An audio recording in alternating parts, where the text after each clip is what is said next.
The other day I was bored, so I decided to hop onto YouTube to see if there was any new content to entertain myself with. I decided to check the channels I've subscribed to, and sure enough, Matt Parker had posted a new video about the coupon collector's problem in his stand-up math channel. I love the coupon collector's problem. I love it because its solution uses Stirling numbers of the second kind, a truly marvelous collection of numbers. I immediately hit the play button, eager to hear what Matt had to say about these fun Stirling numbers. As you can see from the progress bar, I watched the entire 16-minute and 23-second video. 16 minutes and 23 seconds devoid of any mention of the Stirling numbers. I mean, seriously, how do you talk about the coupon collector's problem and not talk about the Stirling numbers? It's actually quite easy to do so because you see there are different questions you can ask, and Matt's question and my question were not the same. But Matt's omission is my opportunity, so I get to tell you about how the Stirling numbers are related to the coupon collector's problem. Matt talks about coupon collector's problem in the context of parkrun bingo. I'll talk about the coupon collector's problem in a moment, but park runs are community-led 5K races. As you can see from the map, they're very popular in the UK and growing in popularity here in the US. When you finish your parkrun, the fun doesn't end there because then you can play parkrun bingo. To play parkrun bingo, you need a card similar to the one I have here, or it could simply be the numbers 0 to 59 scrawled on a piece of paper. For example, if I run a race in 24 minutes and 17 seconds, I'll place a chip on the 17. Then when I wake up and actually run a race in 33 minutes and 50 seconds, I'll place a chip on the 50. And then maybe the next one is 34 minutes and 36 seconds, I'll place one on the 36. I keep running races, adding chips to my cards. If I get any duplicate times, I just ignore them. I do this until I've filled out the entire card, at which point I have a parkrun bingo. Matt's question was, what is the average number of runs someone needs to complete to get a parkrun bingo? Now, if you haven't watched this video, I strongly encourage you to do so because I'm about to reveal the answer and I don't want to spoil that for you. The average number of runs is 60 times 1 plus a half plus a third out to 1 over 60. The number in parentheses is commonly referred to as the number h60, and 60 times h60 is about 281. That's right, you have to do 281 runs. That's 1,405 kilometers, approximately 873 miles, or roughly 2 pairs of running shoes. Now, I enjoy running, but I don't have any park runs nearby, and I don't do organized 5Ks. So what I did was I took some of my recent runs, looked at the times at which I ran them, and projected what my times would be running at 5K. I'm also not very patient. I don't have the patience to go through 281 or more different runs. And so what I did was I simplified the bingo game.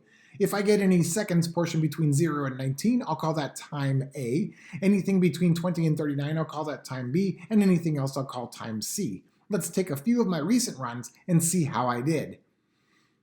So I got a 21, that's a B. The next second's time was a 25, also time B. Then a 53 times C, a 56 times C, a 53 times C, and finally a 15, which is time A. Let's do this again. Clear the board. A 48 is a C, a 47 is a C, a 32 is a B, 59, 55, 50, 51, whew, finally 11. 8 runs before I got a bingo. That seems like a lot, and that's actually part of the purpose of this video. What is a lot of runs, what is not? Let's see if we can do better than 8 though. How about a 39, which is B, an 18, which is an A, and a 48, which is a C? Wow, that's very few runs. That's the minimum number, 3. And finally, let's do one more. A 17 is an A, 45 is a C, and a 34 is a B. Another run in 3. Returning to Matt's question, what is the average number of runs? How will we calculate that or get an estimate of it from my little example here? What we would do is we would take the number of runs each bingo took us, add them up and divide it by the number of bingos. That is, we'll take 6, 8, 3, and 3, add them up, divide by 4, we get an average of 5. Notice that the numerator is simply the total number of runs that we've taken. If you want a better approximation, you continue to run. Every time you get a bingo, you take the total number of runs divided by the number of bingos, and that should approach the true average. Now, thankfully, we don't have to do that because Matt handed us the keys to the car. His answer of 60 times h60 generalizes very nicely to 3 times h3, or 3 times 1 plus a half plus a third, about 5.5. Why is it called the coupon collector's problem? Imagine that every time you get a new unique time, that is a time you haven't earned before, you get a little coupon to signify your accomplishment. Once you have collected all of the coupons, you can exchange them for some sort of prize. It's also known as the cereal box problem You might remember the days as a child thrusting your hand to the bottom of a box of the cereal in search of the prize inside. Each of those prizes was often one of a larger collection of prizes, and you might ask yourself, what is the average number of boxes you need to buy to get the entire set? In Matt's video, he introduces us to his friend, Jeff Marshall. Now, Jeff also has a YouTube channel, by the way, also by the name of Jeff Marshall. Jeff is the reason for Matt's video because Jeff contacted Matt to discuss the coupon collector's problem. But Jeff was also able to complete a park run bingo, and he did it in a mere 229 runs. Now compare that to the average of 281 runs. You might look at that and say, wow, what a lucky guy, but he really wasn't lucky because what he did was, as he was missing just a few times, he would write those missing times on his hand. As he approached the finish line, he would look at his hand at the missing times, look at his watch, and if he could slow down or speed up to get those missing times, he would do so. So he might not be as lucky as you think he is. Now, there's nothing against this in the rules of parkrun bingo. I'm not sure there are rules in parkrun bingo, but it does violate one of the conditions of the simplest coupon collector's problem, and that is that all times should be equally likely, and that's not the case in what Jeff was doing. Let's suppose for a moment that it is against the rules to do what Jeff did. Could someone look at 229 and say, wait, there's no way someone could get that? That's such an unlikely event. I mean, that couldn't just happen by chance. How could we test out that accusation? Well, I threw around terms like chance and unlikely. When we throw around those terms, we're really giving a nod to probability. What kind of probability question could we ask? We could ask, what's the probability that someone completes a parkrun bingo in 229 runs? Do we really mean in 229 runs exactly? A little thought makes this kind of a silly question, because the minimum number of runs would be 60, and, well, there is no maximum number of runs. So to target one specific number like 229 just seems too narrow of a focus. Instead, we'll ask the question, what is the probability we get a parkrun bingo within 229 runs? That is, 229 runs or fewer. In order to answer this question, we're going to go back to my simplified parkrun bingo game. What is the probability of winning the simplified parkrun bingo within 5 runs, since that was my average? Now, I had 20 times to work with, and so what I'm going to do is I'm going to divide them into groups of 5. You want to imagine that each time you try this out, you run all 5 runs and only then check to see if you got a bingo. That way, if you get a parkrun bingo on your 3rd or 4th run, you still run the remaining 2 or 1 runs. Let's take each of these groups of times, look at the corresponding coupon sequences, and see if we got a bingo. Here are the corresponding coupon sequences. In the first one, we're missing an A, so we did not get a bingo. But in the second group, we did get all 3, and notice we got them on the 4th run, but we still ran the 5th one.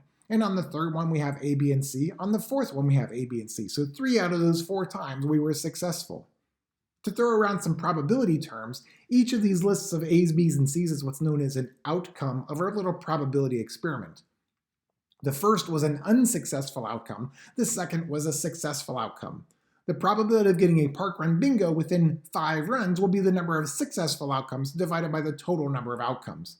Because our numbers are so small, we can actually list out all of the outcomes, and here they are, all 243 of them. Could I have known there were 243 without listing them all out? Yes. Here's how. Imagine we only do 1 run. How many outcomes would there be? There would just be 3, A, B, or C. Well, what if we go up to 2 runs? How many outcomes would there be? For each 1 run outcome, we'll get 3 2-run outcomes by simply appending the A, B, or C accordingly. And in fact, every time we do a new run, we will triple the number of outcomes, which means that 243 is 3 times 3 times 3 times 3 times 3, or 3 to the 5th.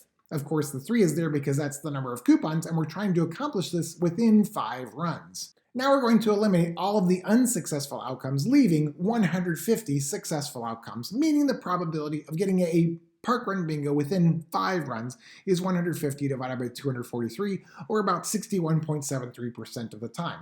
That's quite common, so the fact that we got 3 out of the 4 is not terribly surprising. Before we asked, could we know 243 without listing them all out? Now we'll ask, can we find 150 without listing them all out? And the answer is yes. Let's look at the very first successful outcome, AAABC. I will call this a scary sequence, not because it starts off, ah! But because if I was promised $1,000 for getting a park run bingo within 5 runs, and I peek after the 3rd run, I see that I have 2 more runs remaining and still need 2 coupons. That's why it's scary. There are 5 other scary sequences: AAACB, BBBAC, BBBCA, CCCAB, and CCCBA. Each of these is the form XXXYZ, where X is the first unique coupon we get, Y is the second, and Z is the third. We'll call this the outcome class for these 6 outcomes because it represents all 6 of them. Will every outcome class have 6 outcomes? Let's try it out. Here is an arbitrary outcome, BAACB. Its outcome class is XYYZX. Are there 5 other outcomes in this outcome class? Yes, there are 2 that begin with A, another that begins with B, and 2 that begin with C. In fact, yes, we will always have 6, and here's the reason why. There are 3 options for what X could be. It could be A, B, or C. There are 2 options for what Y is, one of the remaining 2 letters, and then there's only 1 option for Z if you really want to call one option an option. That means there are 3 times 2 times 1, which we commonly refer to as 3 factorial outcomes in each outcome class. Again, that's the factorial of the number of coupons. Now what we're going to do is we're going to take our 150 outcomes and divide them into their outcome classes. Here they are. There are 25 of them because 150 divided by 6 is equal to 25. If we knew the 25 in advance, we could recover the 150 by taking 25 times 6. How can we get the 25? What we'll do is we'll represent them by their outcome classes. Let's take the top one in the middle and note which runs I got the X's on. I got them on runs 1 and 3. When did I get the Y's? I got those on runs 2 and 5, and I got the Z on run 4. What I did was I broke the set of numbers 1 through 5 into 3 groups. We call this a partition of 1 through 5 into 3 parts. If you do the same thing with all of the other outcome classes, we'll get other partitions of 1 through 5 into 3 parts. We'll never get the same one twice, and every partition is represented by an outcome class. That means that the number of outcome classes is equal to the number of partitions, and the number of partitions happens to be the Stirling numbers of the second kind. Here is a table of these marvelous numbers. The little n over k we read as n subset k. To get 5 subset 3, that's a set of 5 broken into 3 parts, we look at the 5th row, 3rd column, and there is our 25. 7 subset 5 is 140, and 8 subset 4 is 1,701. That means that if there are 8 friends together and they want to break into 4 groups, there are 1,701 ways to do so. I will not provide a formula for those Stirling numbers. You can find that on the internet, and there are calculators out there as well to do this. However, this gives us a nice way to represent 150 over 243 using these numbers that we've collected on the way. 150 is 6 times 25, 243 is 3 to the 5th, but 6 was 3 factorial and 25 was 5 subset 3. To determine whether or not Jeff was cheating, we're going to change all of our 3s to 60s, all of our 5s to 229s to see if it really is unlikely that we would get a parkrun bingo in 229 runs. This will be the expression. Now these numbers are enormous, so we're going to have to rely on a calculator to get them. If this number is really, really small, I would say we have sufficient evidence to tell that Jeff is a no-good cheatnik. So let's go to a computer, calculate each of these numbers. Wow, they're really big, have to use scientific notation, but it turns out to be 25.94% chance of getting a parkrun bingo within 229 runs. Wow, that's not very uncommon at all. So if you ask me, if Jeff was cheating, and we have video evidence to suggest that he was, he's not a very good cheater. What's really nice about this is we can generalize these things easily. If we have C coupons and we want to complete a coupon collector's problem within R runs, whatever we mean by a run, it's C factorial times R subset C divided by C to the R.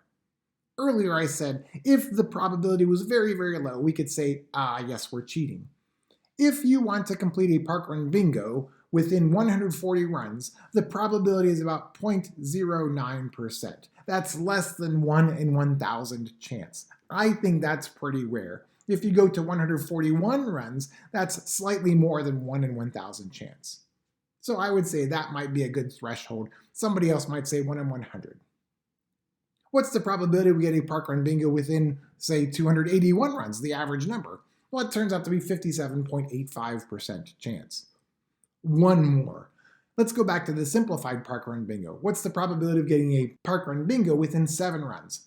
Well, that would be 3 factorial times 7 subset 3 divided by 3 to the 7th, about 82.58% of the time. Why is this such an interesting number to me? Well, let's suppose we don't get it in 7 or fewer runs. That means the number of runs was 8 or more. And remember, one of my bingos was in 8 runs. The probability of getting a bingo in 8 or more runs with 3 coupons is about 17.42%. And I wasn't cheating. Look how uncommon that is, even less common than just 229 run bingo. Now, I've had a lot of fun putting this video together. I ran out of time because I wanted to tell you more, so I'm going to post a follow-up video. In the follow-up video, the first thing we'll do is talk about how we can calculate Stirling numbers of the second kind. If you can add, subtract, multiply, and divide, you can do it. The next thing is, what's the probability of getting a bingo in exactly 229 runs? Wait, that was a question we dismissed earlier, right? So we'll answer that question. How do we get down to a very precise number of runs, like 229 or exactly 281? Now, you may have had a funny feeling just a few moments ago.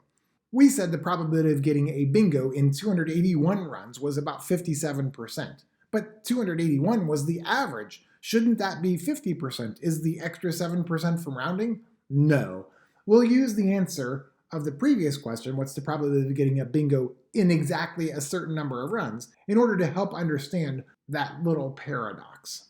And finally, for those who like calculus, you can stick around because I'm going to use calculus to find the average number of runs needed to get a parkrun bingo in a different way from what Matt did.